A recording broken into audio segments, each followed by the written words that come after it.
Classroom management is something that definitely it's not taught. Like, you have to actually find what works for you. And I think my biggest problem was learning what works for me, because I could Google it all night long or ask other teachers about it. But at the end of the day, you're going to have to do what works best for you and your class. Another big problem that I've had is learning that some kids are super, super, super independent and other kids are not independent at all. So finding a happy balance between how can I teach this kiddo to do it on their own, and that it is okay to mess up and make mistakes and still have that kind and gentleness as a teacher, but also giving them a harder push that maybe they're not used to having in third grade.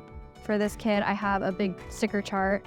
Every time he does something really good, or he's on task, or remembers to follow our classroom rules or directions or anything like that, I give him a smiley face sticker and he puts it on his chart, and he actually picked the rewards that he wanted. So he has candy, pencil, dojo points, a sticker, computer time, 10 minutes of free write or online games. So he has to work for 10 in order to get that reward. I'm gonna keep it on his desk so it's a visual for him.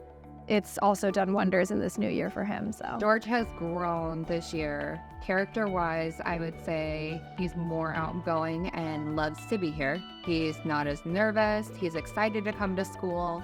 I think Becca makes it very fun for the kids, so it's not as uptight and intimidating.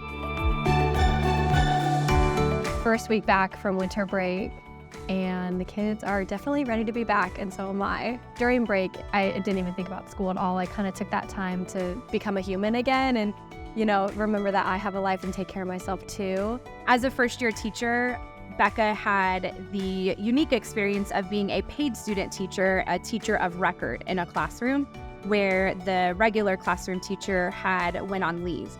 Becca had the largest class on the entire campus, and that was because of her excellence in the classroom, her ability to connect with students, to connect with parents. She was requested, and she had a very large class, and she rocked it. She just has that drive. She wants to be better and do better, and that's a sign of a great teacher.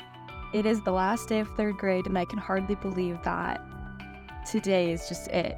They're done, they're ready to move on to fourth grade. I can hardly believe it.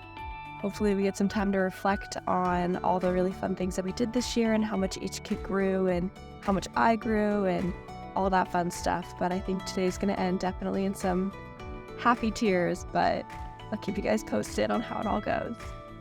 All right, the kiddos just left, and that was a lot harder than I thought it would be. I didn't expect them to cry. I expected to cry, but I didn't expect them to cry as well. But I did tell them that next year they can come by and say hello, and I gave them their gifts. I wish them a good summer, but I didn't expect for them to be as emotional as they were, but that's it. We're done. I am going to come back and visit with Miss Wayne because she was an amazing teacher this year. I'll really miss her when I go up to fourth grade. I want to thank Becca for sticking through her first year, helping George the best that she could, and all of the kids. I know all the kids love to be here, they're excited to be here, and she made it a great first year.